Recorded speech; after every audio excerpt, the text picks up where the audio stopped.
Good evening. I'd like to call to order the regular meeting of the Quincy School Committee for Wednesday, December 11th, 2024. Superintendent, can we have a roll call, please? Mr. Bergoli, present.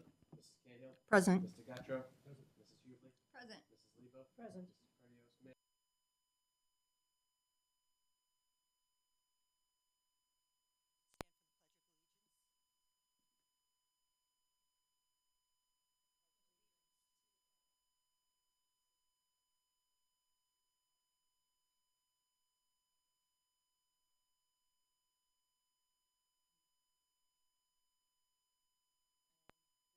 We don't have any. We're time of open forum, which is an opportunity for community input regarding the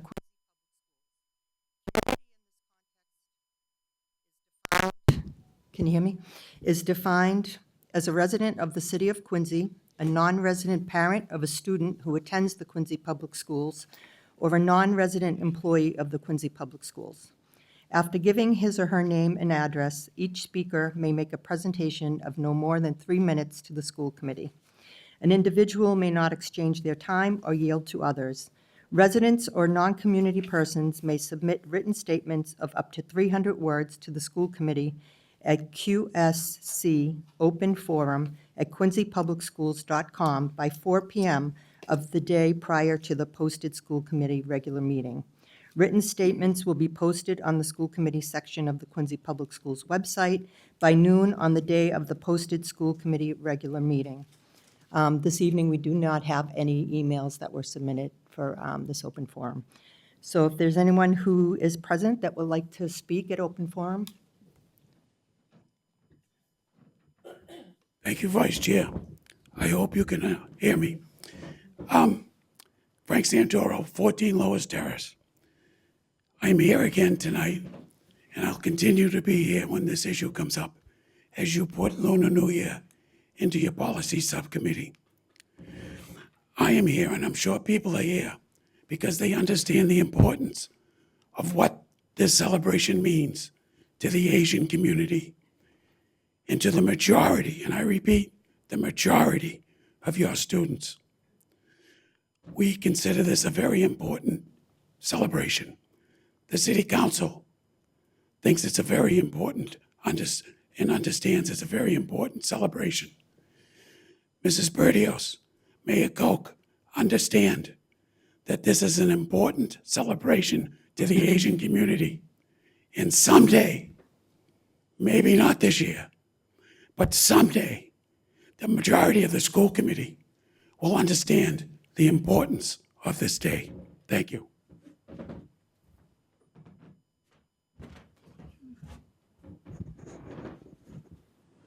Grace Young J., 6 Florence Street, Wollaston, parent of 2 children in QPS, a 6th grader at Central Middle and a 5th grader at Beechwood Knoll. Dear members of the Quincy School Committee, I will be reading a letter on behalf of the citywide parent-teacher organization. With permission from our co-presidents Jill Sabin and Kate Campbell, I'm also the treasurer and Equity, Diversity, and Inclusion School Rep Lead. This letter was also published in the Quincy Sun most recently. The Quincy Citywide PTO has steadfastly supported the request of our Asian American families to recognize Lunar New Year as an official school holiday in QPS. According to DESE in 2023, 40% of our student population is of Asian heritage, which makes this ongoing decision not to honor Lunar New Year as a holiday deeply disheartening. For 3 years, Asian American families and students have passionately advocated in front of the school committee, only to face repeated rejection. Lunar New Year is the most significant cultural holiday for many Asian families, marked by travel, months of preparation, and celebrations that bring loved ones together. Historically, as presented at the March 13, 2024 school committee meeting, our schools have observed low attendance on this day, reflecting the importance of the holiday to our community. By declaring Lunar New Year a school holiday, QPS would demonstrate respect for the culture and traditions of a significant portion of its student body and their families. We thank school committee member Courtney Perdias, the Quincy City Council, and Mayor Koch for their unwavering support of this effort. The time has come for all members of the Quincy School Committee to show that they care about and understand the diverse school community they serve. We implore the committee to declare Lunar New Year a school holiday in the QPS calendar of 2025 to 2026. Thank you for your time.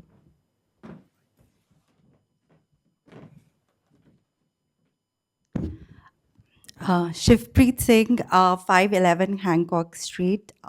Before I start, I'll give a brief about me. I come from a micro minority in India, which is 2% of the Indian population and 0.38% of the world population. We really don't have any holiday of our own, and we love to celebrate everybody's holidays, and we think that it builds a lot of community and fosters a lot of brotherhood. So I am also here today for the third consecutive year in support of the QPS Asian American families advocating for the inclusion of Lunar New Year as a recognized holiday on the school calendar. This request has received unanimous support from the City Council and over 40% of the Quincy community. Cultural celebrations such as festivals play an important role in fostering a sense of community. They create easy opportunities for people to share and honor each other's traditions, promoting understanding and mutual respect. It is in this spirit that I asked the school committee to reconsider its stance on Lunar New Year in a way that it reflects the demographic of our community. One argument that has been raised against this request is that recognizing Lunar New Year would be inequitable to other festivals. However, this argument only holds if we are to assume that all festivals are treated equally. That would be absolutely true if Christmas was an excused absence, which will never be the case.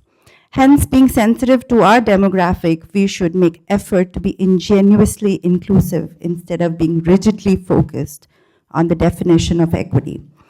Another point raised is that not having Lunar New Year as a holiday is that it's important for education of students. Do I understand it that Asian American families are being asked to choose between their festival and their child's education? I apologize in advance if I misunderstood that. Further comparing Quincy to districts like Malden that do not observe Lunar New Year, while overlooking those like Hopkinton that do, may lead to an incomplete understanding of how other districts are approaching the issue of honoring the diverse community. Lastly, the argument that recognizing Lunar New Year as a holiday is a political issue is concerning. That parents advocating for this holiday have no political affiliations. They are simply requesting that their traditions be recognized and respected by the school system. To portray this as a political matter undermines the sincerity of the request and distracts from the genuine desire for cultural inclusion. In conclusion, the current position of the school committee risks creating a perception that the decision has already been made with arguments crafted to justify it. This undermines trust and gives the impression that all families don't feel heard or respected or equally valued by the school system. Thank you for your time and consideration.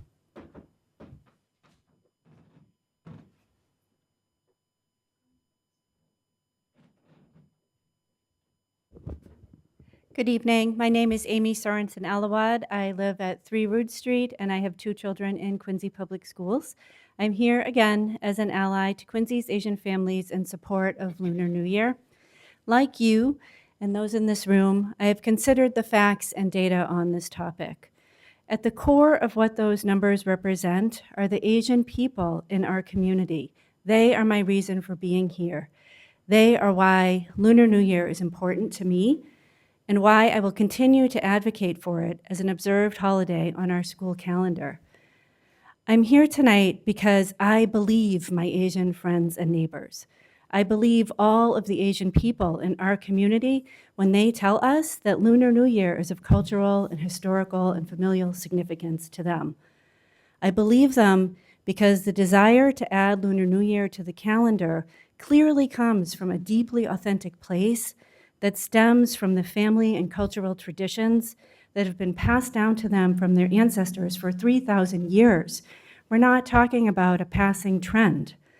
The depth of this holiday and its significance is something I won't understand as a white person from the South Shore of Massachusetts, but what I can do is believe and support them in their right to experience equitable treatment from this committee and from our city.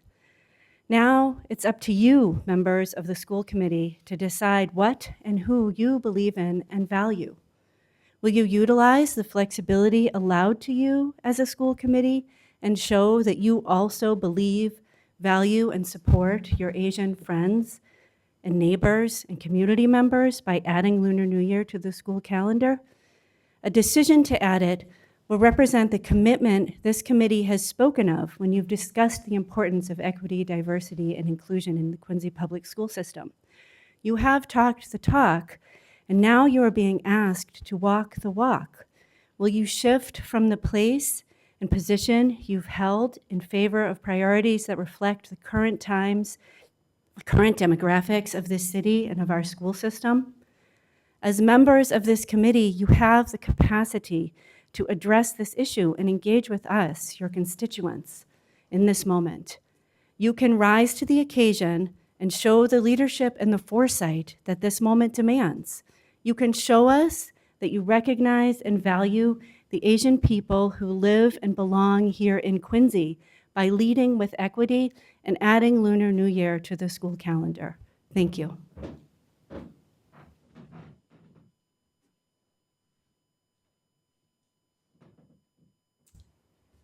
Hi, thank you for having us here today. My name is Kate Campbell. I live at 37 Cranch Street. And this is the 4th year that I've been working to get Lunar New Year on the school calendar. Every year, I get excited and start thinking that maybe the members of the school committee have done some reflection and will finally recognize the culturally responsive thing to do. Our group gets louder, more people get involved, we provide more signatures, community involvement gets stronger, and yet it appears to fall on deaf ears. This year, it was striking to hear committee members say right off the bat at a subcommittee that they were not interested in moving forward and having additional conversation about Lunar New Year. That the calendar they proposed was based on being an educational calendar, meaning offering the students of Quincy the strongest education possible based on the dates the students were in school. My immediate reaction was confusion. Has the school committee really convinced themselves that a calendar with Good Friday and the day after Thanksgiving, but not Lunar New Year, says, hey, look how strong our calendar is and how much it reflects the educational needs of the students of Quincy? Or is this just another example of the school committee ignoring the cultural needs of the community they serve and digging their heels in deeper because of last year's embarrassment by City Council, recognizing the cultural appropriateness of making Lunar New Year a school holiday? In my work, I generally go by the principle, assume good intentions. When it comes to how committee members have voted on this issue, unfortunately, I think until the membership of the school committee reflects the population of Quincy, this will not change. It has become clear that some members of the Quincy School Committee have made the decision not to align themselves with the community and students that they were elected to serve. Thank you.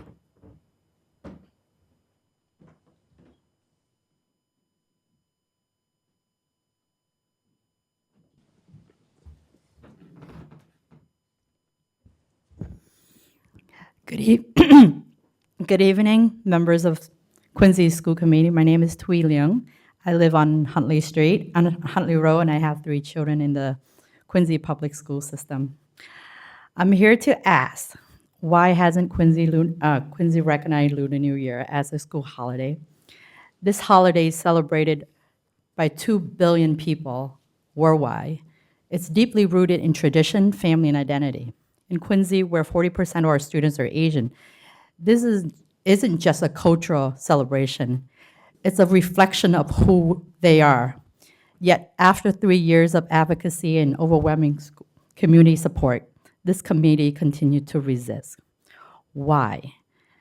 At one point, a school committee member suggested this issue to be taken up with the city. So we did exactly that.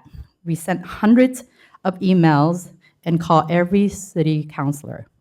The mayor and all city councilors unanimously voted to recognize Lunar New Year, showing leadership and solidarity with our community. Yet, this committee then dismissed that effort, arguing that it wasn't within the city authority to change the school calendar. To me, this feels like a deliberate tactic, a merry-go-round to delays and excuses that dismisses and disrespect our community. I've been told, so if a 40% Asian student population isn't enough to warrant a change, I ask you, at what percentage is adequate? 50%, 60%, 70%? Are we waiting for the community to be so large that it can no longer be ignored? By then, the damage will already be done, sending the message that their heritage was only worth honoring when,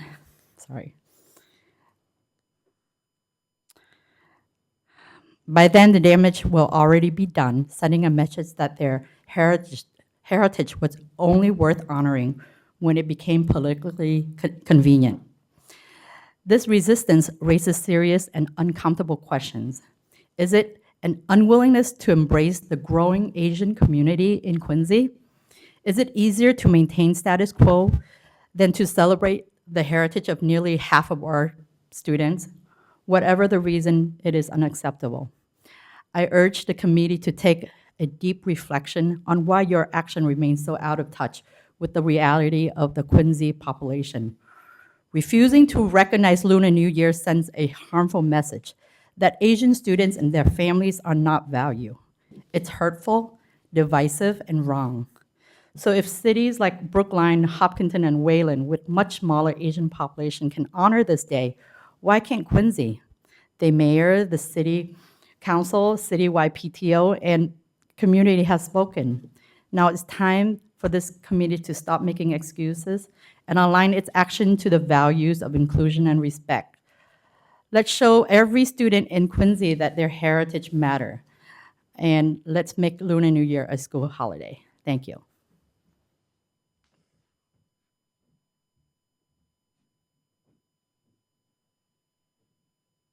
Anyone else?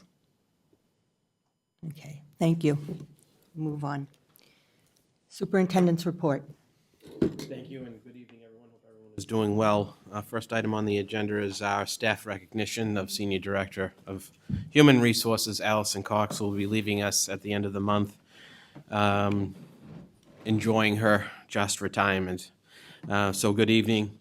It is an honor for me to recognize and celebrate the remarkable career of our friend and colleague, Allison Cox, whose dedication and commitment to education, our community, and our students have left an indelible mark on the Quincy Public Schools. For over 31 years, Allison has been a steadfast advocate for students, families, and staff, and she has devoted her career to improving the lives of everyone in the Quincy school community.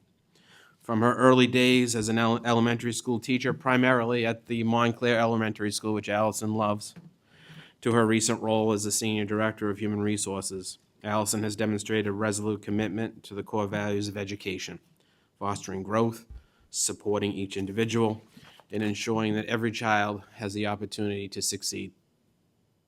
Her tenure as the president of the Quincy Education Association further exemplified her leadership and her ability to bring together educators to create positive change.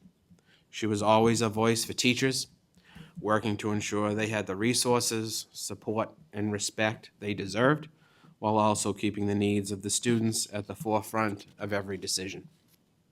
But perhaps one of the most telling aspects of Allison's career is her deep commitment to community, particularly this community.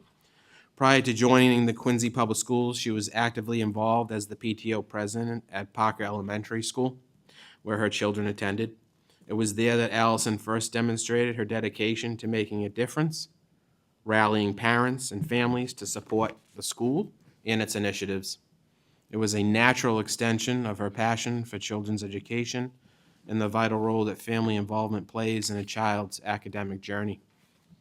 Allison is also a longstanding member of the Quincy Historical Society, which fits in perfectly with her love of history and genealogy as well. As a senior director of human resources, Allison played a pivotal role in shaping the department, ensuring that Quincy Public Schools attracted, retained, and supported the very best educators and staff.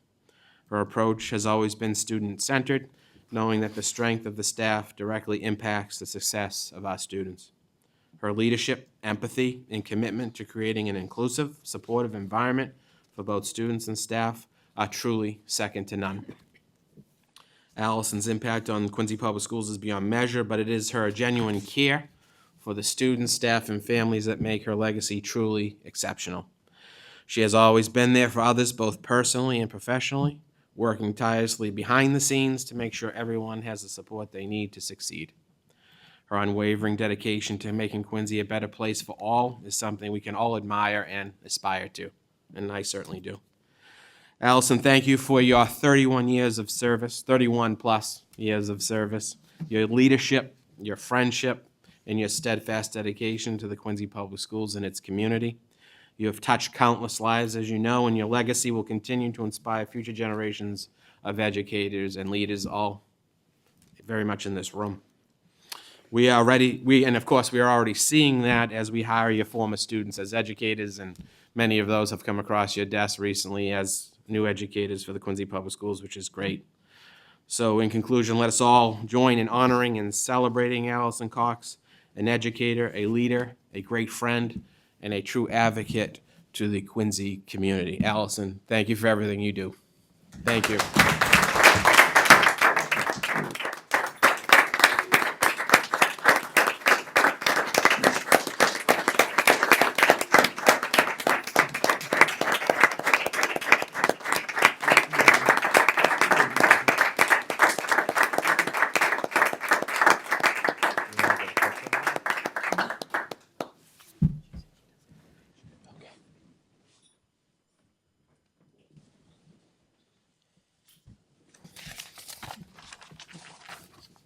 Oh, Mayor. Mayor Koch. Thank you, Madam Chair. I'd just like to add a couple of words, if I might, to outstanding description by Kevin of your tenure here in our city. We were on opposite sides of the table for a number of years, but I never saw anything but respect, thoughtful proposals and responses. It's never personal. You carried the weight of the membership clearly, and I know that isn't easy. We're trying to keep everybody happy in all we do, particularly in union leadership. Your leadership on the employee benefit side with the health insurance. You're a big part of that decision and winning over the other unions for all the right reasons to go the way we did. I'll miss those conversations about education. I'll miss those conversations about the value of MCAS or other tests, or and certainly all of those other conversations about public education, the importance of what it means to a community. So I was so glad when you joined the team here, and it's not easy to follow the footsteps because the superintendent held that spot at one time, so I'm sure that was not easy and led to some interesting discussions. But you've, in every position, every role, and I'm sure your favorite role was the kids at Montclair, but you did it with class, you did it with dignity, and you did it with grace. I want to thank you. I wish you all the best. Thank you. Thank you, Allison. Oh, Emily, yes. I just wanted to add one thing. Everything I've heard is absolutely true about you, and you've been a friend to our community and helped raise our children, all of our children, for so many years. But one of the things that I think has been so great since you've been in HR is the onboarding and the support that you give to teachers when they come in, and that has been paramount. Our retention of educators has been incredible. especially through the pandemic and after the pandemic, when all these other districts were having trouble keeping staff. We had no trouble with it at all. So I just want to thank you so much for that. That's so important to help us maintain the staff, that you make sure that they're supported, both in the QEA and in the HR office. So thank you very much. Mr. Guttrow. Thank you. I'm going to echo everything that was said, Allison. And, you know, for the years that you headed QEA, I was a fan. But for the last 7 years on the school committee, I am a believer. You know, you have the institutional memory that's going to walk out the door, the professionalism that you have. You know, the probably one of the most enriching experiences was the 22 sessions that we had negotiating with QEA. It was very eye-opening for me. But you, your attention to detail, the notes that you took, your ability to work across the aisle, so to speak, it's going to be a big loss for the city. So I wish you well, and you'll be missed in a big way. Thank you. You all set? Mr. Begoli. I don't know how we're going to replace you. Try to talk you out of it, but you're not listening. I know we tried. Just a real professional educator from the time she walked in the door at Montclair, which I know if you had an opportunity to go back, you go back in a heartbeat. She never, in all the negotiations, I never heard her anything personal about anything. It was always what was right for the school system and for the union. So I'm going to miss you. And you become a friend and a confidant. And I don't know how we're going to replace you. So, but good luck. Thank you. Is anybody crying? Paul? No? Okay. Thank you. All set? Thanks again, Allison. Congratulations. Next is our student recognitions. Congratulations to the winners of the annual Quincy Sun Christmas Poster Contest. The winning students were invited to ride on a float in the recent Quincy Christmas Parade, and their posters are displayed in the windows of the Quincy Sun offices on Hancock Street. So for grades 1 to 3, Eunice Wu from Wollaston in grade 1 won the first prize. Congratulations, Eunice. Arnav Gowda from Marymount in grade 3 student won the third place prize. So congratulations, Arnav. And for grade 4 to 5, Prajna Singh from Clifford Marshall, grade 4, won first prize. Congratulations. And Elliot Martinez from Bernazani, grade 5, won second prize. Chastity Tai from Lincoln Hancock, grade 4, won third prize. Again, congratulations to all of these students. You make us very proud. And please take a moment, if you can, when you're passing through Quincy Center, to take a look in the windows at the Quincy Sun, and you can see the work of these amazing students. Again, congratulations. Next is the North Quincy Band and Color Guard. At the City of Quincy's recent Christmas parade, 10 bands competed in 3 separate divisions. The QNQ Band took Best Percussion, Best Music, and first place in Division 3. The students also won Best Overall Band for the 4th year in a row with a historic score of 97.4. Congratulations to the QNQ Band and Color Guard on this incredible achievement, and their awards just keep adding up with every event they participate in. So I can't congratulate them enough, and of course, thank their band leaders and instructors for this another great achievement. North Quincy shout out. North Quincy High School is going to be participating again this year in the quiz show. North made it through the preliminary round where 16 high school teams competed. They are scheduled to compete in the next round on January 25th.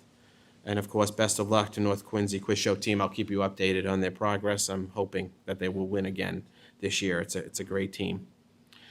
This past Saturday, the robotics team from all of our middle schools competed in the first LEGO League Regional Qualifier. Congratulations to the Point Webster Estrella team, who finished in the top 10 and was awarded first place in core values.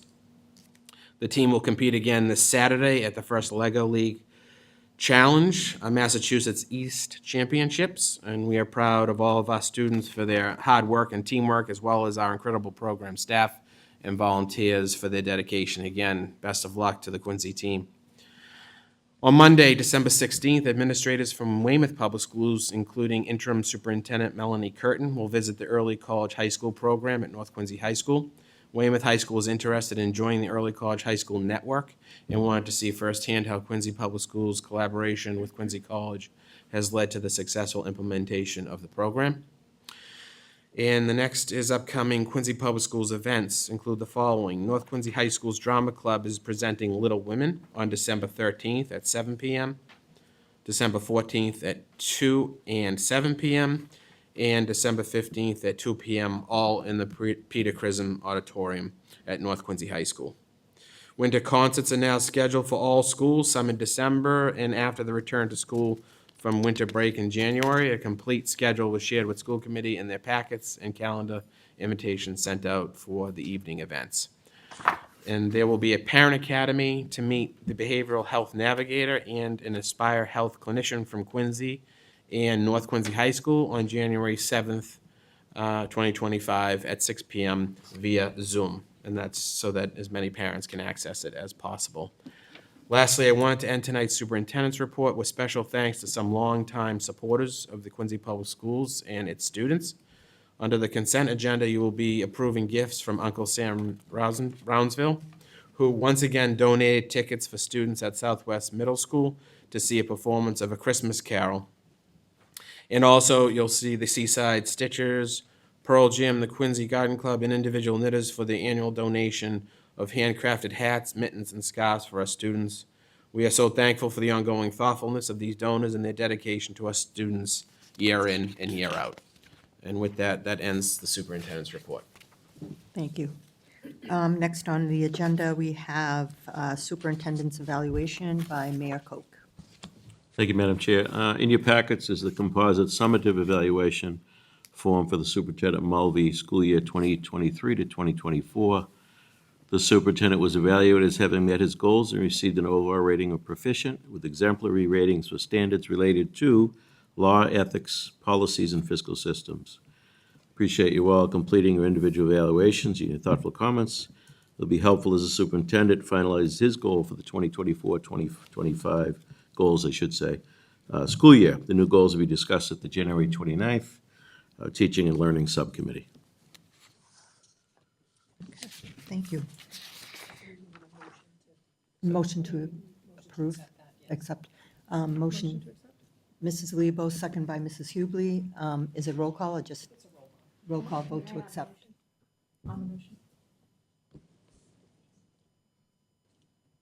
Thank you. Did anyone else get this sooner than tonight? I just haven't had a chance to read all the comments, and I'm wondering if we could just hang off on voting and just until we've all had a chance to read the composite comments together so that we kind of know what we're voting on. I just haven't had a chance to read the words because they were just at our spot when we came in today. I didn't know if anyone would second the motion to hang off on voting. It's essentially a summary of what was What we all. submitted by Yeah. each member, so nothing changes from it.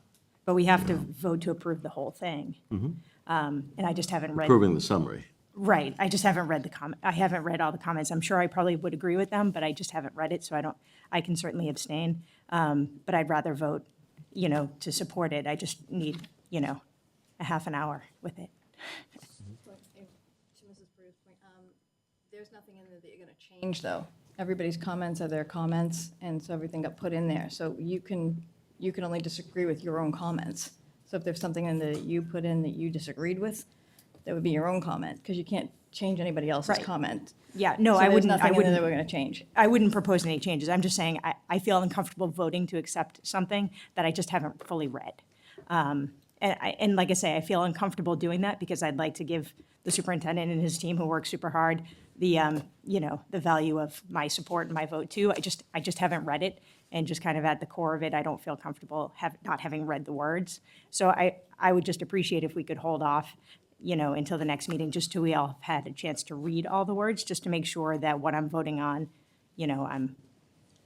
because if I didn't agree with something, right, so then I could just not. I wouldn't amend it, in other words, right? Well, you can abstain if you want from voting on it, if you didn't have time. Okay. Like I say, if no one else would second the motion, then that is probably what I would do. Roll call vote? Mr. Bergoli? Yes. Mrs. Cahill? Yes. Mr. Guttrow? Yes. Mrs. Hughley? Yes. Mrs. Lebo? Yes. Mrs. Perdios? Abstain. Mayor Koch? Yes. Thank you very much. Thank you, everyone. New business. Special Education Program Improvement Plan by Mrs. Graham, Ms. Leary, Ms. Carey, Ms. Sean Iannetta, I don't know if I said that right, and Ms. Karanis.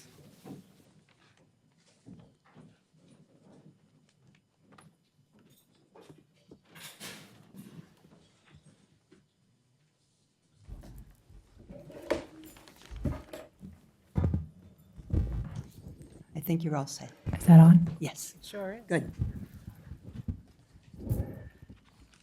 Thank you, Mrs. Cahill. Good evening, Mayor Koch, Superintendent Mulvey, and members of the committee. Thank you for having us here this evening to present the 2024-2025 Special Education Program Improvement Plan. The Quincy Public Schools Special Education Team has the privilege of helping students with unique abilities, struggles, and achievement levels to reach their full academic potential. We are committed to providing all students, especially our most vulnerable students, with the access to high-quality educational opportunities and high academic expectations to ensure greater equity in educational outcomes. We recognize that each student we work with has individual academic abilities and achievement levels, as well as strengths and needs. In addition to providing high-quality educational opportunities, the special education team is also committed to ensuring that all of our students are awarded the opportunity to participate in extracurricular activities. Students with disabilities participate in after-school clubs and sports at their home schools. Transportation and additional supports are provided when necessary and identified in a student's IEP. Some examples of these are soccer at Snug Harbor, drama club at Central Middle School, the Taylor Swift Club at Southwest, and the swim team at North Quincy High School. Through our partnership with Sing, Explore, Create, students are offered the opportunity to participate in afternoon and vacation week camps and creative art groups. As you can see by the picture on the front of this plan and the appendix, page 60, the students in the Learning Center at North Quincy High School have recently completed their inaugural season of the Unified Basketball Team. The special education team is incredibly grateful to Mayor Koch, Superintendent Mulvey, Assistant Superintendent Perkins, and this committee to your ongoing support in bringing the vision of the Dr. Richter Cristofaro Learning Center to fruition. The dedicated members of the RDLC planning team, which included myself, Dr. Perkins, Carrie Conley, Simone Buckley, Jen Leary, classroom teachers, related service providers, members of our community, and members of our CPAC board, were beyond excited in September when the Richter Cristofaro Learning Center opened its doors as a new school site for the Quincy Public Schools. The RDLC is a public day school that offers Quincy Public School students who require a high level of support and services the opportunity to receive those supports in their community. Yes, right here within Quincy. The special education team is supported by Special Education Coordinator Jen Leary, team administrators Lisa Chan Iannetta, Catherine Carey, and Jill Karanis, who work with our schools in district as well as assisting with our out-of-district students. We currently serve over 2,000 students within our integrated pre-K classes, resource rooms, substantially separate classes, inclusion settings, alternative programs, and out-of-district placements. In addition, the special education team recognized that our students' families and caregivers are valuable partners and help to create a rich educational experience for all of our students. Quincy Public Schools has an active special education parent advisory council whose members meet quarterly with the special education subcommittee, as well as monthly for support and informational workshops. The special education team is proud of the work that we have completed during the 2023-2024 school year and are thrilled to share with you our goals for the 2024-2025 year. We will begin with the reflections from this past year on page 7. The goal for all special education teachers in 2023-2024 was to participate in the IEP Improvement Project trainings. The special education teachers participated in a minimum of 3 training sessions. By April, teachers began to utilize the new form for the initial evaluations, but were unable to use the form for reevaluations due to the limitations of the Aspen platform, which has since been rectified. Special education teachers were offered the opportunity to participate in additional trainings during the summer. Thank you. Thank you. Good evening. On page 7, during the 2023-2024 school year, the CARES and Learning Center teams participated in the scheduled trainings to further understand and expand on the implementation of the pivotal response treatment that targets pivotal areas of a child's development, such as motivation, responsivity to multiple cues, self-management, and social initiations. This ongoing collaboration provided teaching professionals with the opportunity to collaborate, share, and create data collection materials to further drive the evidence needed for each goal and objective identified on a student's IEP.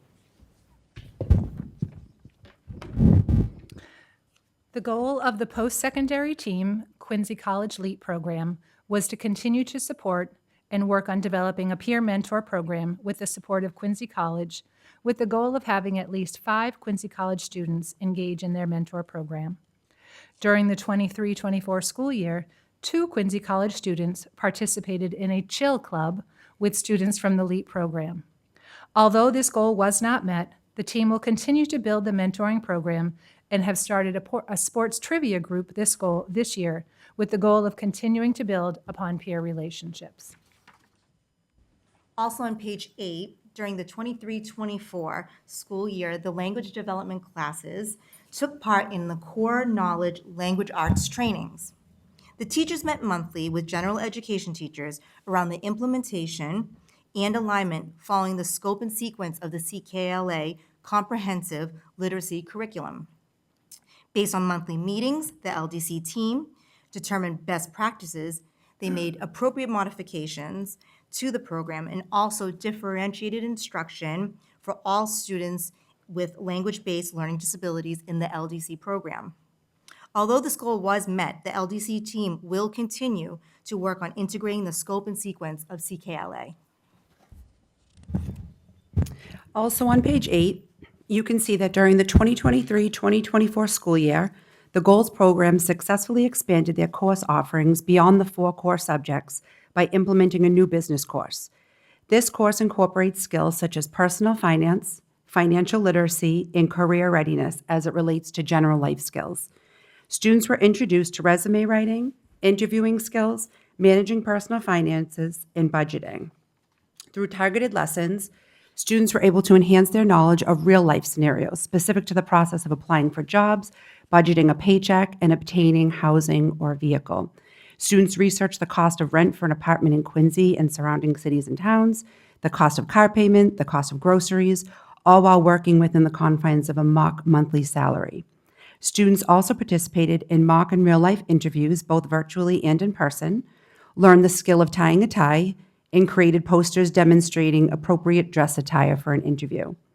Additionally, students had the opportunity to attend coordinated informational sessions with the CVTE Union Liaison as a means of exploring other employment opportunities, as well as researching course offerings in the application process at Quincy College.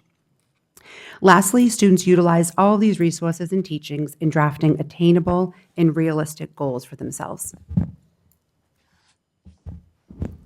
On page 9, our speech language pathologists, occupational therapists, and physical therapists worked on developing strengths-based SMART goals for the students on their caseloads.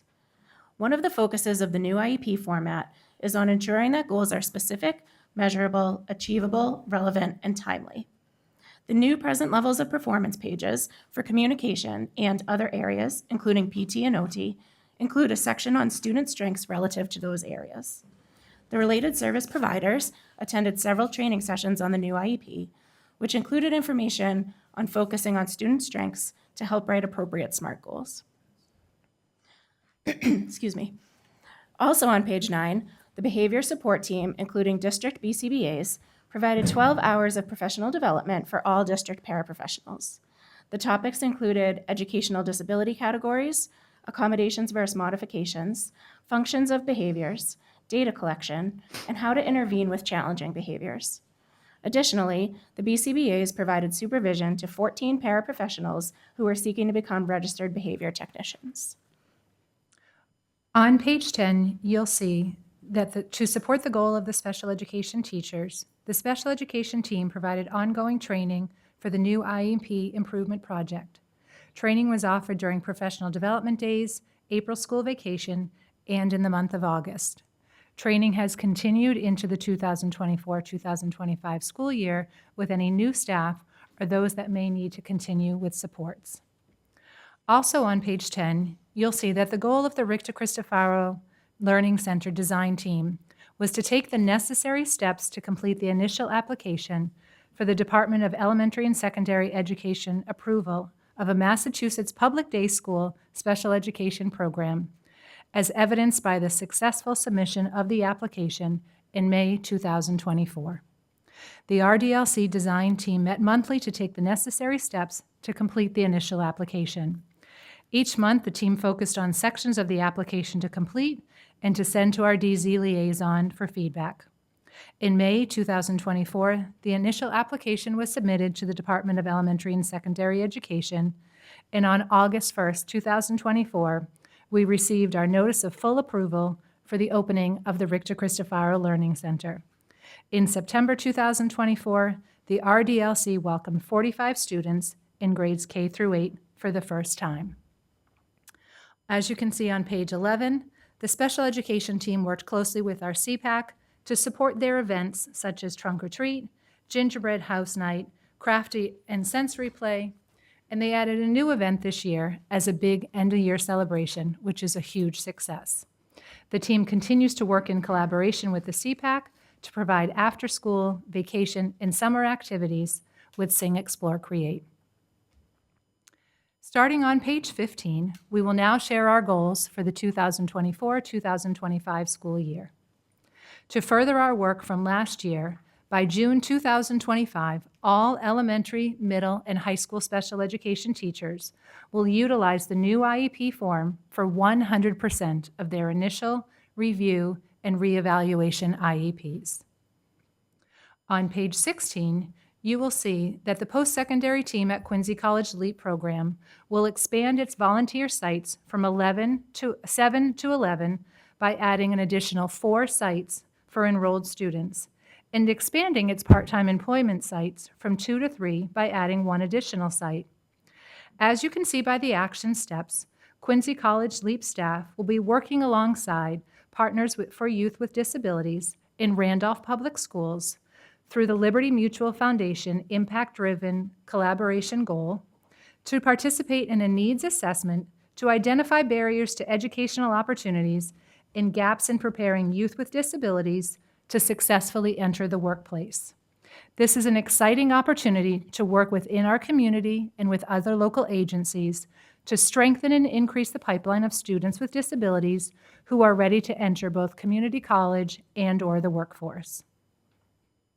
On page 17, during the 24-25 school year, the language development classes will continue to monitor their work from the 23-24 school year by monitoring the effectiveness of the aligned scope and sequence of core knowledge, language arts comprehensive, literacy curriculum. The team will do so with best teaching practices for supporting students with language-based learning disabilities. They will continue to meet monthly and also analyze student data at the beginning of the year, middle of the year, and end of the year. Necessary adjustments will be made to meet individual needs of each student. Next, on page 18, during the 2024-2025 school year, the CARES and Special Needs Learning Center team will create and utilize a series of data collection tools that will more uniformly align with the new IEP form.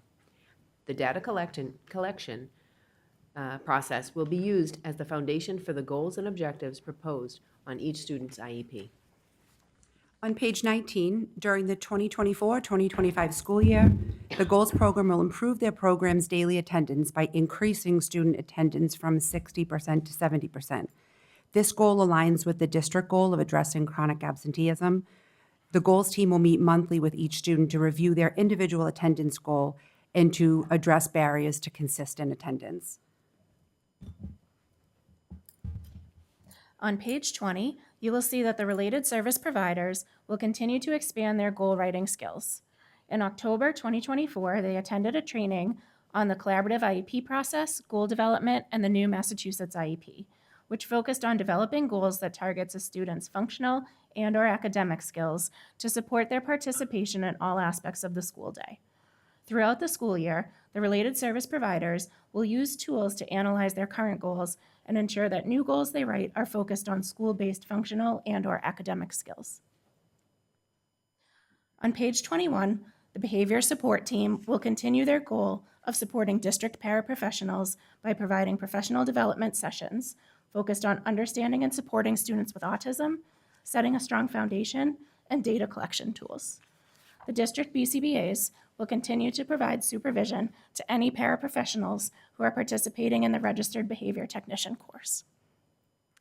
On page 22, you'll see that in response to the findings of last year's DZ Tiered Focused Monitoring Review, the special education team will develop an action plan and progress monitoring plan to address the overall inclusion rates of students found eligible for special education services. The long-term goal of this team is to move Quincy Public Schools students closer to the state average rates for full inclusion and partial inclusion. Our final goal can be found on page 23. This goal is to work with the Special Education Parent Advisory Council and is a continuing goal from previous years. Although we have increased over the past few years, we will continue to work closely with the CPAC to increase family engagement.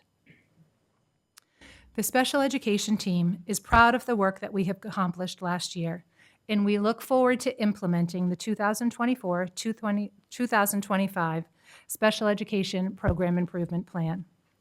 At this time, we would be happy to answer any questions you may have.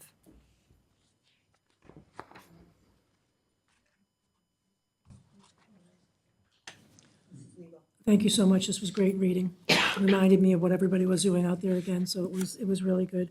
I have a couple of just observations. Sure. It seems like at the elementary level, we have more kids with disabilities than in most of the schools than we've had before, and less at the middle school. Does that seem right to you? It does.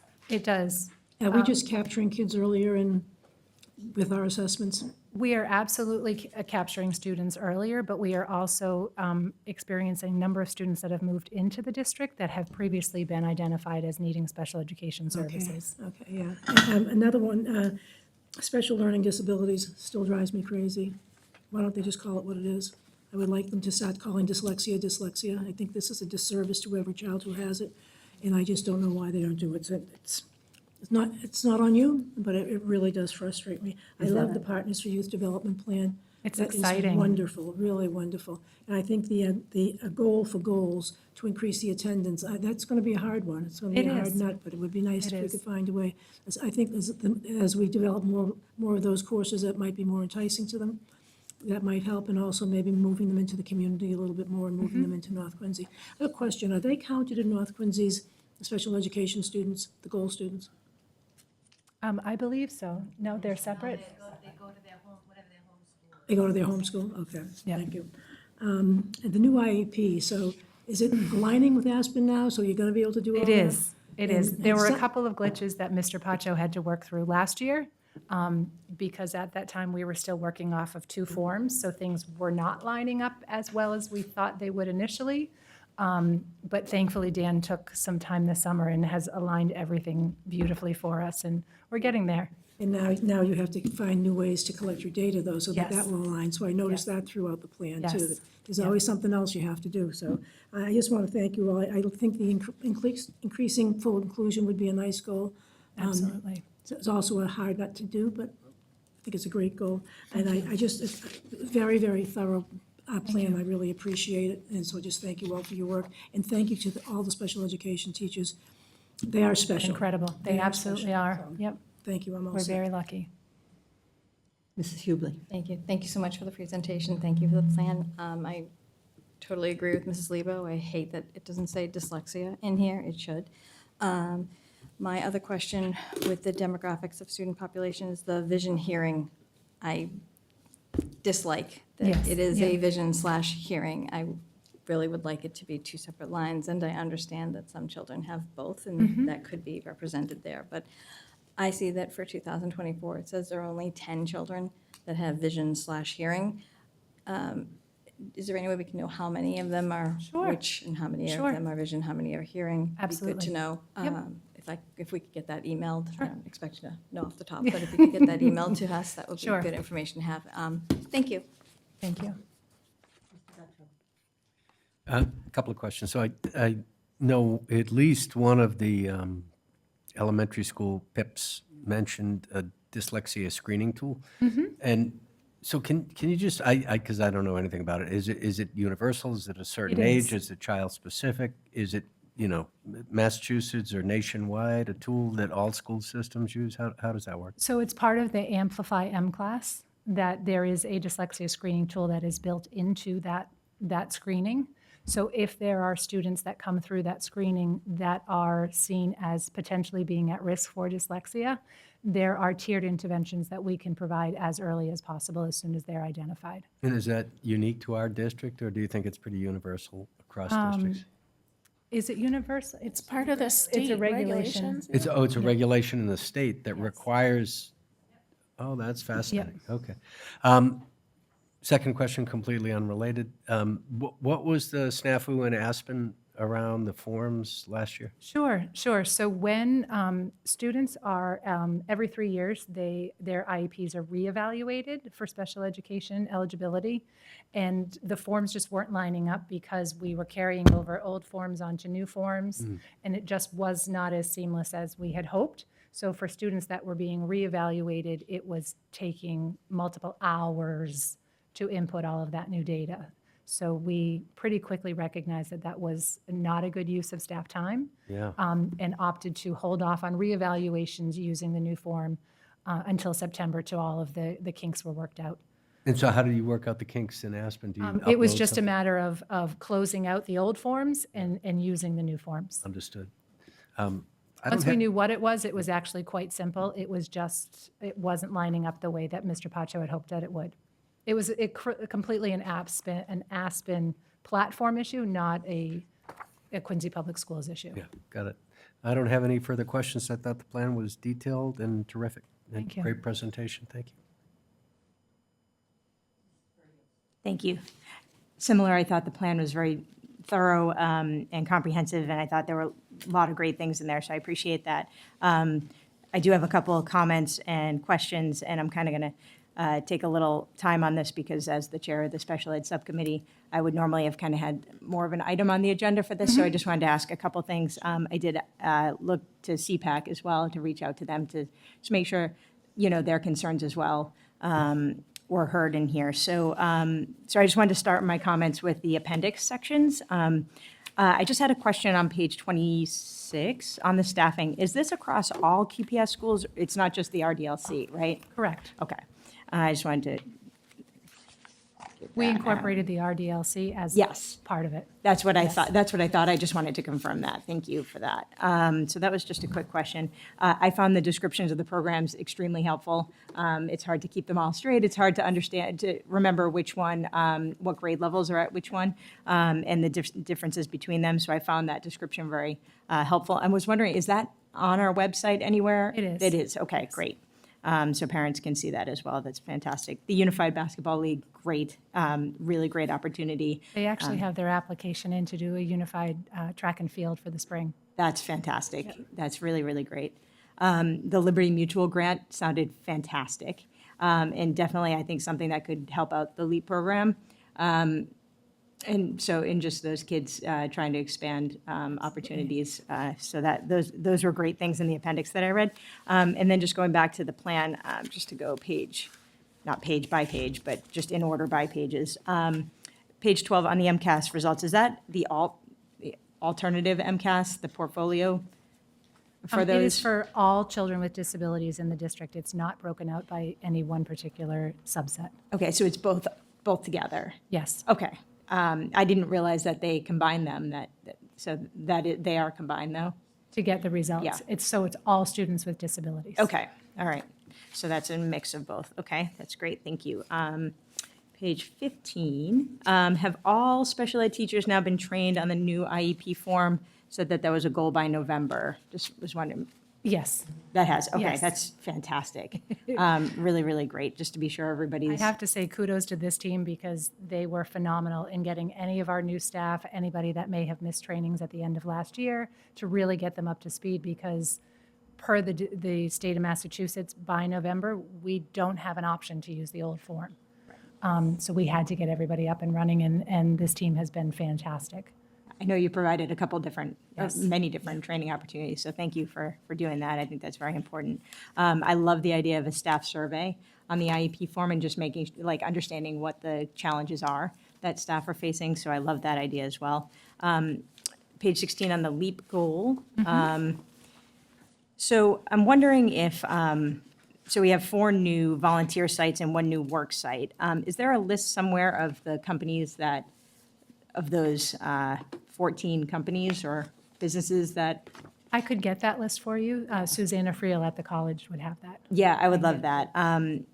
Basically, my kind of question about that is, my concern about that is, are we kind of following up with these kiddos in these positions to make sure that their goal after they leave the LEAP program, that they're not just busy work, right? That these are actual meaningful jobs that are teaching those kids the skills that they could have to be employable after the LEAP program. They are. And not just, something that might just not go toward their goals, might just be kind of busy The work. team works together to identify which sites we do have and which sites do line up with those student goals. Okay. And have we thought about, I know that we had January to May, excuse me, as an action step to working with the Quincy Chamber of Commerce. Should that be more ongoing, or is that more ongoing than just what that might lead you to think? Definitely more ongoing, but we tend to let the dust settle in the fall and then, reuse some of our older sites, but really add new sites every spring. We work with Mr. Cahill and his team, and they've been wonderful to work with us and added a couple of new sites each year as a result of that. It's really fantastic. I'm just in, kind of brainstorming ways we can even add more. I know Mr. Segala and Ms. earlier with the school community partnership. Is that something you explore as well? We have. We've actually had some of our students that have started using those sites as well. The challenge is we want to make sure that our students can be there as independently as possible. So there is a lot of legwork that goes into it. But we are working hard every year to continue to build those sites. Yeah, I love that. And I love the partnership that the LEAP program has with North Quincy, and I understand the proximity, but I'm wondering if there's any opportunity to expand that to partner with Quincy High as well, or if there's any way that Quincy High students could also be part of that. I know you didn't quite hit that goal of the number of peers you were looking for at North. Sure. But if there was any opportunity to kind of add Quincy High to that mix, because I think it's a great partnership between those students. Yep. So the LEAP students that I was speaking about are the ones that are actually at Quincy College. Oh, okay. So they're not students that are at Quincy High School. Gotcha, okay. Sorry about that. Probably misread that. And just a couple more, I promise. It would be helpful to know, so when we were looking at the SIP plans, a lot of the action steps kind of listed, I think there was a new column this year, like new, revised, or continued goals, or action steps, rather. That would be super helpful if, moving forward, if we could have that as well. It would just kind of help me kind of focus on what's new about it. the CPAC goal. I'm a little uncomfortable with the wording of the CPAC goal. And after kind of speaking with CPAC, feel like they're similar in their thoughts on this, that the way the CPAC goal is worded is the CPAC will continue to work closely with the special education team during the school year to increase parent engagement through participation in CPAC-sponsored meeting and events by adding at least one additional community event. I feel like that goal is giving the CPAC orders, sort of, or expectations, and I think as a parent group, that's not something that I'm super comfortable with. I'd rather it be worded, the special education team will work with CPAC to improve to increase parent engagement. That would make me a little bit more comfortable because, I don't really like giving volunteer parents goals that they need to meet. That's something that we're expecting them to do.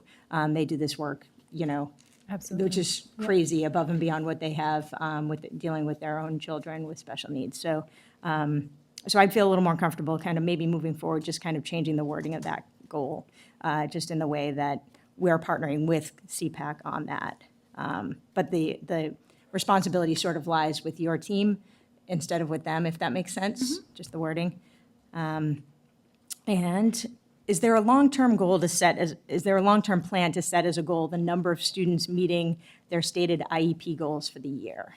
So they're creating, on the new IEP form, they're creating goals, and there was a goal in here on creating SMART goals, and OT has, specific goals. Now, is there kind of a long-term look ahead that we're going to be setting as a goal, the number of students meeting that as an accountability measure? Do you see I just that? want to make sure I'm understanding your question correctly. So when IEP goals are written, they are written to be achieved in 1 year. Right. So our goal is always 100%. I can't say we always get to 100%, but I would say between the goals and each actionable objective under it, that is the goal for every year, is for those students to meet them. Right, but would you use the percent of the ones that are met? So, for instance, say 70% of students have met their IEP goals, and maybe you'd want the following year 80% of the students to meet their IEP goals. Do you ever foresee that being a place that you might go with this, or would that make sense? Or just wanted to get your sort of thoughts on that. I think it's definitely something that I would like to talk to my team further about. The part of that I might find a little bit challenging is that it's, when we're talking about goals and objectives, they are really incredibly specific for that student, and there could be any number of reasons why a student might not be able to meet their goal. It could be as a result of an illness, it could be a result of dysregulated behaviors, it could be a result of student absenteeism, and those are all factors that we don't have control over. And we certainly want to be respectful to the needs of these particular students. I'm not opposed to discussing them with them, but I do see some barriers to that being a programmatic goal for us. Yeah, no, I was just curious if it was I didn't know if that's where some of these action steps made me think maybe you were headed that way, and I just wasn't sure. So I wanted to get your thoughts. I didn't want you to The goal in speak. the action steps is really to, historically, goals and objectives have been written more discipline specific. And one of the things that Ms. Leary is really working on her team with is to make them so that the goals and objectives are more universal. So if there is a student that has a specific goal for speech and language, that those objectives can be worked on in multiple settings across multiple areas of the school. So it's really about making sure that those kids can generalize those skills regardless of the setting that they're in. And that kind of is a little bit of a different way than we've looked at them in the past. Okay, thank you. I appreciate that thoughtful response. And lastly, something that CPAC seems to mention that when I'm hearing them, I've been in group monthly group meetings with you and them. An elementary inclusion model seems very important to them, and I didn't really read anything specific to that in here. Is that something that you wanted to just hit on, that you might be doing differently as a result of it being a priority of theirs? Sure. So, as you saw on our goal, what did come up out of our progress monitoring last year is that our rates are not as closely aligned to the state of Massachusetts as we would like them to be. What we have started to do as a result of that is we meet monthly as an inclusion team, and we are starting to work with our high school and middle school models because inclusion is already built into those, and we're really looking at how are they doing that successfully with the hopes of bringing it down to elementary school at some point. Okay, the hopes of, yeah. Yes. So hopefully that, and like I said, it sounded like it was a very big priority to them. So that would be Yes. great if you can continue those conversations with them around, trying to flesh that out as much as possible. Thank you. And I appreciate all the work you all do every day. It's really hard work. And thank you for all you do. And thank you for your patience on my questions.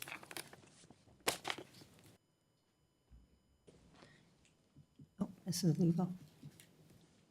I'd like to make a motion to accept the plan, and I'm comfortable with changing the language in that one goal to the special education team will continue to work closely with CPAC. Just that one change, because I agree with Mrs. Perdios on that one thing. So my motion is, do I have to make the motion to amend it first, and then? I did it one, okay. All in favor of approval? I do want to say one thing, though.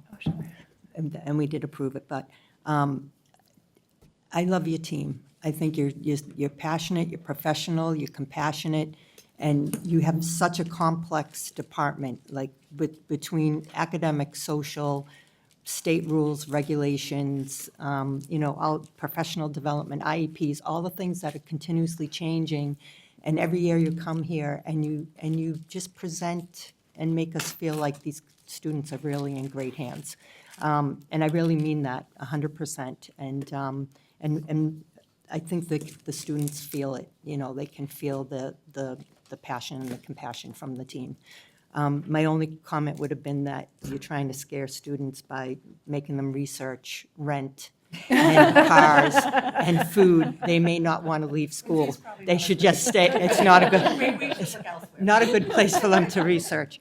But I really thank you so much for the work that you do. It's really important, and I think we are very fortunate here with the team that we have. So thank you. Thank you for Thank you that. for your support.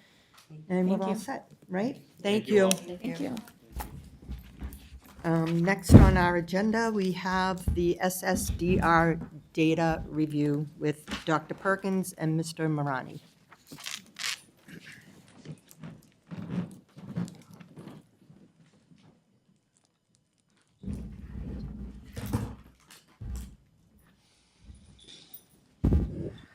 Welcome. Hello, thank you so much for having us tonight to talk about the school safety and discipline reporting. So to begin with, we thought it was important because this can be a very confusing topic. And so we thought it was important to give you a background of where this data comes from and how it ends up within our SSDR report. I do want to thank, though, obviously I'm here with Mr. Marani, but I need to thank Dan Pacho and Chris Tierney. We have spent weeks poring over this data and talking. We've met multiple times. The work that they have done, to prepare us to get here today to talk to you about this has really been amazing. And I'm so appreciative of them helping us pull this PowerPoint together for you. So to start with the agenda, we're going to go over the terminology, which is important because it is a little bit confusing, and you'll see why on the next slide. We'll give you a little bit of an overview, how we go about documenting incidences and disciplinary action in Aspen, how that ends up in the Department of Education's hands and how they look at it and evaluate it. The district and school profile reports, which ultimately are where that information goes after the Department of Education gets it. And then how we use those Edwin reports and view those Edwin reports, which is what we look at when we're looking at things like MCAS data, discipline data. All of that information is housed in a program that's provided to us from the Department of Education called Edwin. So in terms of terminology, so an incident, when we talk about an incident is an occurrence that includes at least one or more offense. So this is where it does get a little bit confusing. An offense is a violation of a statute or a regulation or a student code of conduct which may involve one or more victims and one or more offenders. So you can see we did a little graphic to try to help make this clear. There could be an incident that occurred on September 20th in one of our schools. John Adams has an incident that requires intervention on September 20th, and that incident actually included 2 offenses. So although, say, it started with fighting, the incident started with fighting, but in the end, the team discovered at the school that the fighting also included bullying. There was bullying that happened online that led to the fighting. So now we have an incident that includes 2 offenses. So the one incident can include up to 5 offenses, which can be a little confusing when you're looking at the data, because sometimes when you're looking at something, it may look like multiple things occurred over a period of time, and it's actually all related to just the one incident. So we just want to make sure that that's clear, because people we use those terms interchangeably, and it took us quite a bit to correct our own language so that we were all on the same page when we were discussing this information. So a disciplinary action is important. It's a corrective measure that's imposed by the school administration on a student who violated school rules or engaged in misconduct. So a disciplinary action could be anything from the student has to write a letter of apology to the student is suspended. And Mr. Marani will talk a little bit more about suspensions later in the presentation. And then there is a piece where this is important, and again, he'll speak to it, which is loss of instructional time. So any disciplinary action that results in a student being removed from their regular education program is considered a loss of instructional time, and that is required by regulation to be reported to the Department of Education.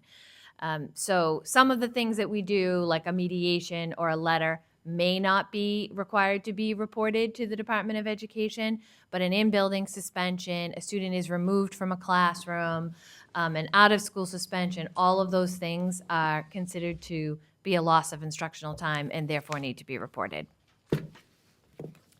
So in terms of offenses, and there are groups of offenses. So you can see in what we have in front of you on the slide, the offense group is called theft.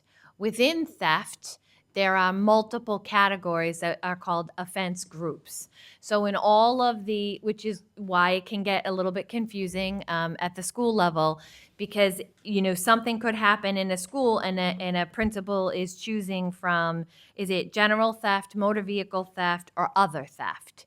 And so therefore, sometimes the categorization of some of the offenses can get a little bit confusing. But when we look at it, it all ends up falling into the bucket of theft, even though there are subcodes underneath it. And so a reportable offense is a specified offense and offense groups that are analyzed by DZ and utilized to generate reports regardless of the disciplinary action. So Mr. Marani will talk more about this, but there are certain offenses and offense groups that are required. For instance, bullying is one of them that is required by regulation to be reported to the Department of Education. There are other groups that are not required to be reported to the Department of Education unless they result in a loss of learning time. And we'll elaborate on that as we move forward. Now I'll turn it over to Mr. Marani. Thank you, Dr. Perkins. Good evening, everybody. So as Dr. Perkins mentioned, it is a pretty convoluted process. And when we first started digging into this, it felt like every meeting we had, we were learning more and more, digging deeper and deeper. So we thought it was appropriate just to offer a kind of a zoom out look at the overview process from when it gets inputted into Aspen at schools, and then eventually how that leads to the reports that we have. So as Dr. Perkins mentioned, we'll have an incident which may or may not include more than one offense. It will include at least one offense. It may or may not include disciplinary action because it does depend on the offense. But they will be reported in Aspen. typically by building administrators. That also depends on the level. So if you're at the high school level, it could be a dean. But generally speaking, it's building administrators who are inputting this information. All of that from Aspen gets submitted to DESE. The difference is DESE will kind of pick and choose what they look at, which speaks to what Dr. Perkins was discussing. I'll go into more details about what they choose to look at and what they choose not to. But again, what they're doing is they're kind of, for lack of a better term, kind of cherry picking certain information based on certain criteria, which I'll share momentarily. And with that information, they'll then generate reports.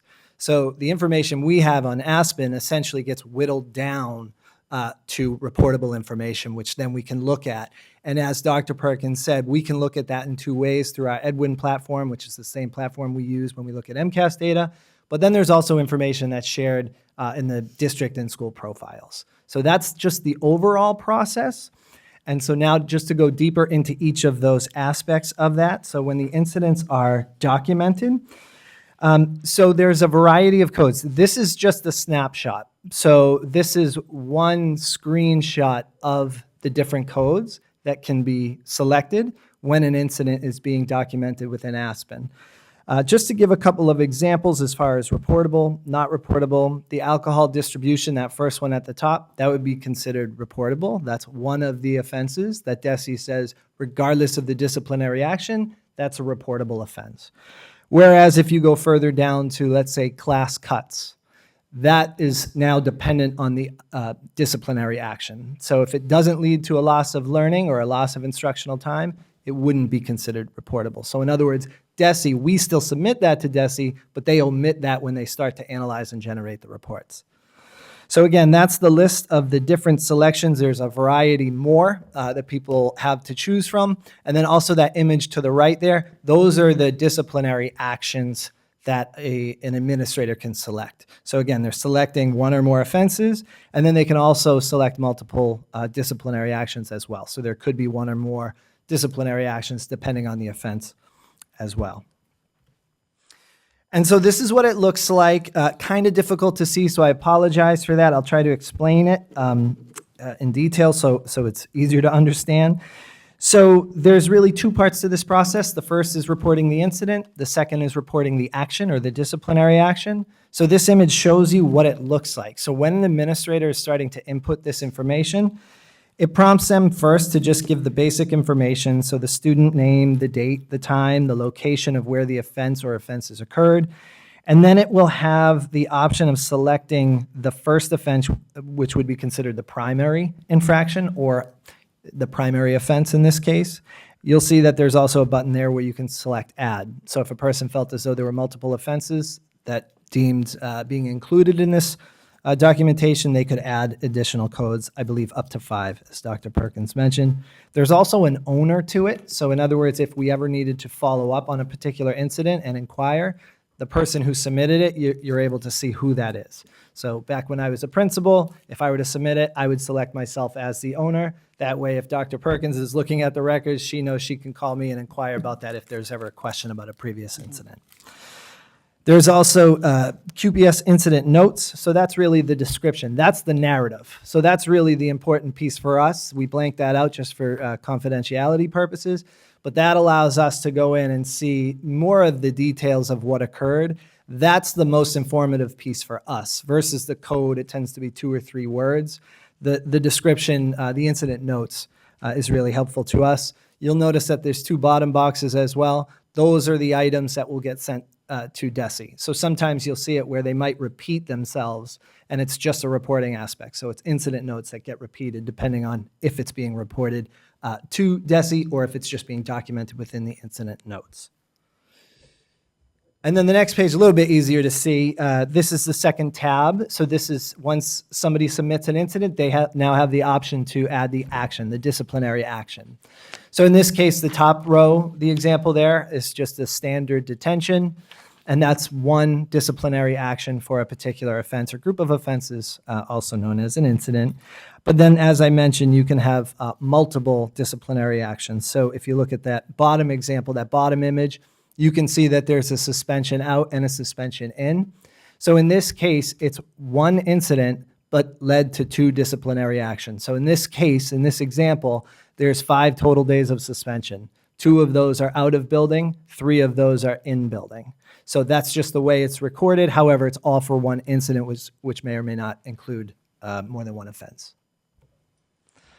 So now back to the analysis aspect, as I mentioned during the overview process. So DESE will kind of look at certain information. So there's really, the easiest way to understand it is to break it up into 2 categories. You have what they identify as reportable. So the examples there, possession of tobacco, fighting, just to list a couple of many. Those are reportable. So regardless of the disciplinary action, those will always be considered during DESE's analysis when they look at the information that we submit to the department. However, the other category is any offense that leads to a loss of instructional time. So whether or not it's deemed reportable or not, if it leads to a loss of instructional time, and examples of those are a removal from classroom, a formal suspension out of building, or a formal suspension in building, because those are examples of loss of instructional time, those become reportable. So a very common way to explain this is like a cell phone violation. That is not typically a reportable offense. That is not something DESE would look at. Unless all of a sudden there was a significant pattern and for some reason it led to a loss of instructional time for that student, then it becomes something that's considered in the DESE's analysis. And this is just an example of one of the district and school profile reports here. So you'll notice on the left side, it's highlighted as all offenses. So I'll explain the data in just a second. But you have all offenses, and then you have another list of different offenses. So those are all considered reportable offenses. And so what this allows viewers to do, and again, this is available in the district and school profile report, so these are publicly available. What this allows people to do is to look at the amount of students disciplined based on a particular offense. And so just to offer one brief overview of one row, just to explain how it could be reviewed. If you look at the all students row at the top of the table on the right, we have 249 students out of our 10,268 that were disciplined. In this case, it refers to some form of suspension. So it's not all the discipline that occurs in the city, but it's just suspension. And then what it does is when you go to the right, it shows the percentage of the 10,268 students that were suspended for one day. That could be in building or that could be out of building. And then as it goes further, the amount of days of suspensions goes up. So another way to look at that is 249, or roughly 2.3, 2.4% of our students were suspended in some manner. And then essentially, as you go to the right, those are parts of that percentage. So 0.7% of those students were suspended for a day. The same amount, 0.7%, were suspended for 2 to 3 days, so on and so forth as you move through it. You can get this data. The student groups are the same on the left each time. However, you can select any one of those offenses, and the data will adjust so you can start to see the cause of why a student may or may not have been suspended, and so on and so forth. I do just want to point out that in this case, the quantities are student-oriented. So you're starting to look at the amount of students that were impacted via disciplinary action, in this case, suspension. There are a lot of reports that we'll share with you later on this evening that are more offense-oriented. So they look at quantities not of students, but of offenses that have occurred. So it's just important to, to verbalize that, only because there's so many different reports out there. You really have to know what you're looking at to really process it and understand it. So with that, I'll hand it back to Dr. Perkins to talk about some of the Edwin reporting. So this is just a little bit of a kind of a cheat sheet for you to help you understand what's reportable and what's not. So you can see that all of the items in yellow are considered their required reportable offenses by statute or regulation. So, and I just to point out, you see that other little side box there that says other non-criminal offenses, just to remind you that all of these yellow items have subgroups. So each one of them has it could be 5, 6 subgroups that principals can use to report, but they all end up under that bucket of other non-criminal offenses, for instance. So the ones that have the asterisk next to it are reportable offenses if they lead to a loss of learning time. So for instance, as Mr. Marani said, an attendance violation is not necessarily a reportable offense unless it leads to a loss of learning time. So just some of the things, to kind of keep in mind when you're looking at the data. And so what we have for you tonight, you have some charts. We'll be providing with charts. I'm not sure if you have them yet or not. That will go into more specific information because it does potentially discuss confidential student information. We will talk about it in executive session. And we're happy to answer any questions about the reporting process. Mr. Guttrow? Super helpful. Looking forward to seeing what you distribute in executive session. So a couple of questions, but this was good high-level overview. So did you say annually DESE sends us a report? Yes, so the information, so what happens is every day, Aspen is talking to the Department of Education system. Edwin? Not Edwin. Edwin is what actually populates the pretty reports, but the background, I'm not sure what their program is called, but the information from Aspen automatically goes every night to the Department of Education servers, or whatever their software is called. The Dropbox.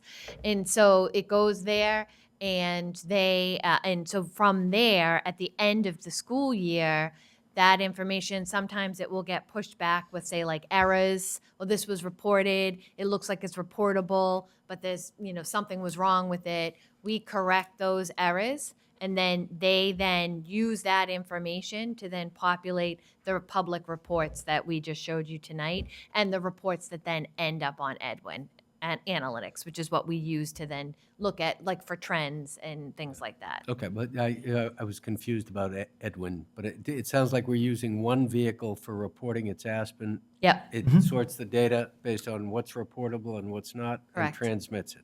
Yep. And then Edmund helps us create the reports to assess. Right, that's and- exactly and right. analyze Yep. it. Okay, very helpful. And so they don't, or they do send us a report each year?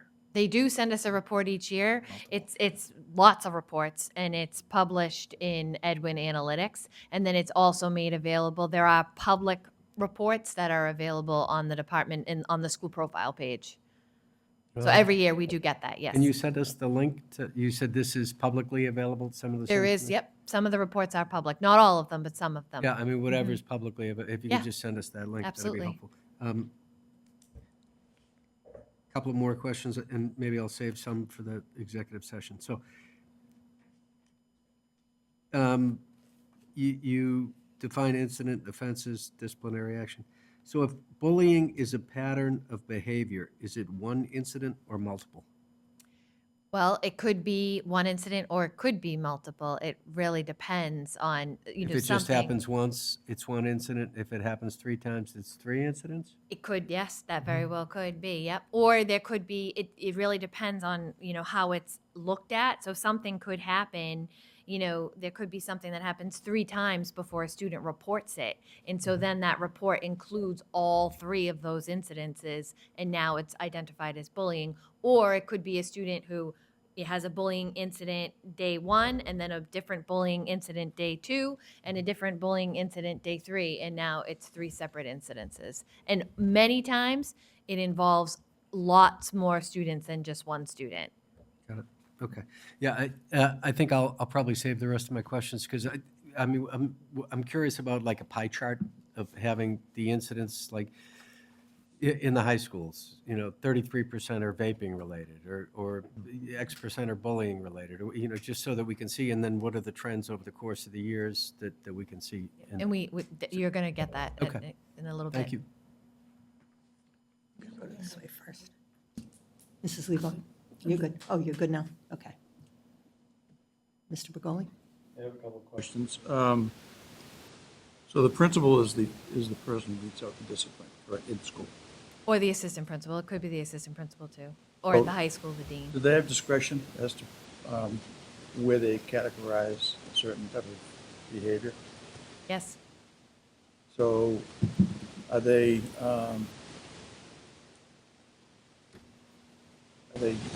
affected by the way they mete out the discipline because of DZ's recording of No. incidents?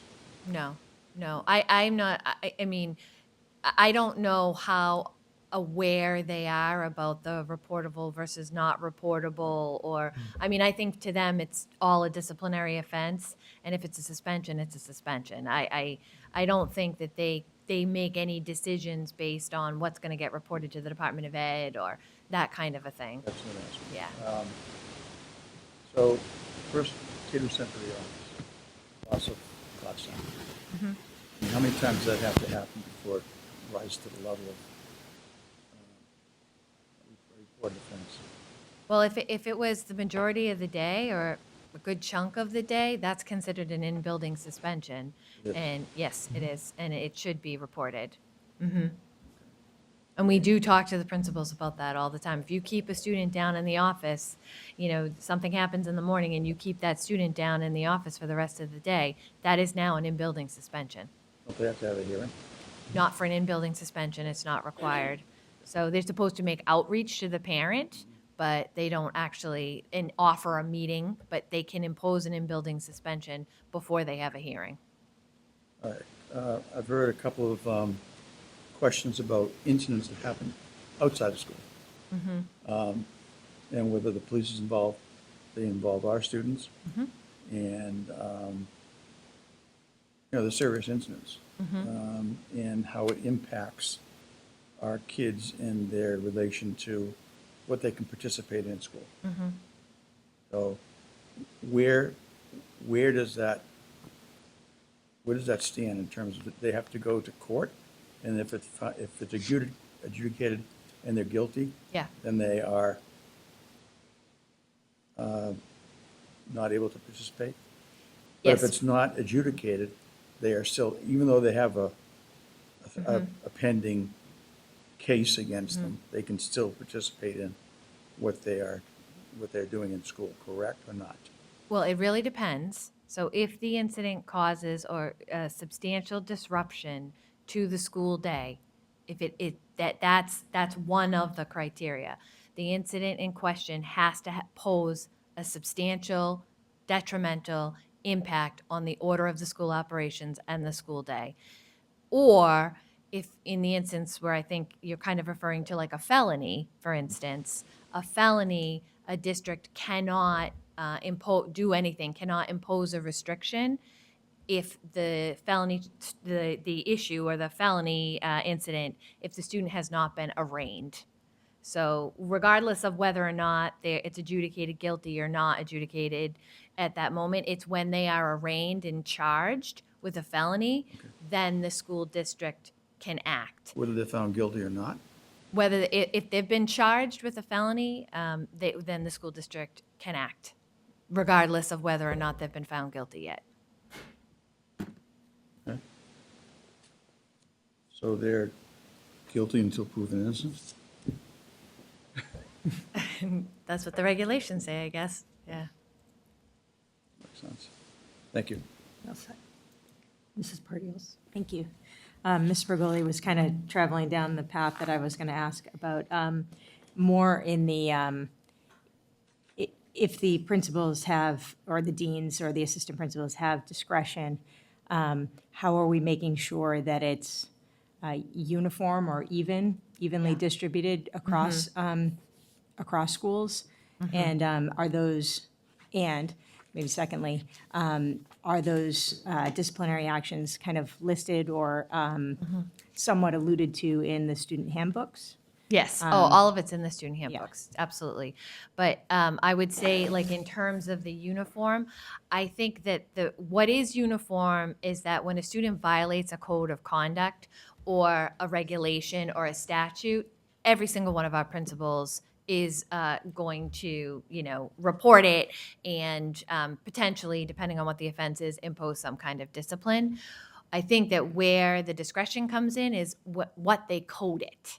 So I think that sometimes, and I do think that Mr. Marani, Mr. Pacho, Mr. Tierney, we've been talking about this. I do think we do have some work to do there as a district on, making sure that we have similar understanding of what the different offense codes mean. And there's a lot of offense codes for principals to choose from. And so, like I'll give you an example, under illegal drugs. There's possession of marijuana, there's marijuana usage, there's distribution or I should say illegal drugs. There's distribution of illegal drugs, there's just drug use, and so principals do have pretty broad discretion about, which one they choose in terms of what the incident was. And so sometimes what we see is, well, we have these 5 incidences that are in drug use and these 5 incidences that are in paraphernalia, but they're really all the same thing. They're all THC cartridges or something like that. Like, so why are some people labeling it drug use and some people labeling it paraphernalia? So I think that that's where we have some work to do, is just clarifying like how we refer to incidences in Aspen in terms of their codes.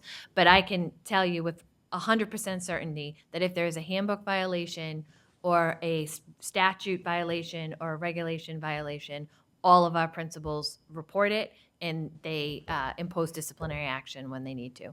Yeah, I guess it's the disciplinary action. I know we're trying to do more restorative justice measures, and if one student is vaping in a school and they're doing a restorative justice, disciplinary action penalty, or another school where they're suspending them or something, like we just as long as they're in a line, the coding, I understand paperwork wise why that could be difficult, but I'm more concerned about the outward parents' experience of their child going through this. Yeah, It no, I needs to be understand. somewhat similar, where if you're having, vaping, it's pretty uniformly, this is the penalty. And I don't know if that's something that you talk about with principals across. We do. Okay. Yeah, we definitely do. I will say every incident is different, and some students have repeated disciplinary offenses, so all of that does come into consideration. But the principals are really good about calling too and asking, like, this is what's happened, this is what the history is, and we talk through it. But we talk about it constantly. Gotcha. Thank you. Yeah. All set? Okay, we're all set. Thank you so much. Thank you. All right. Prepared here. Next on the agenda, we have 2025-2026 school committee calendar for referral to policy subcommittee by Mr. Guttrow. All set?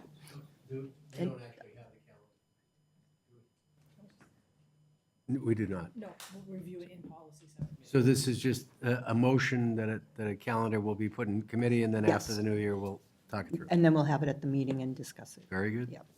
And the same thing with the 2025-2026 QPS school year calendar for referral to policy subcommittee, Mr. Guttrow.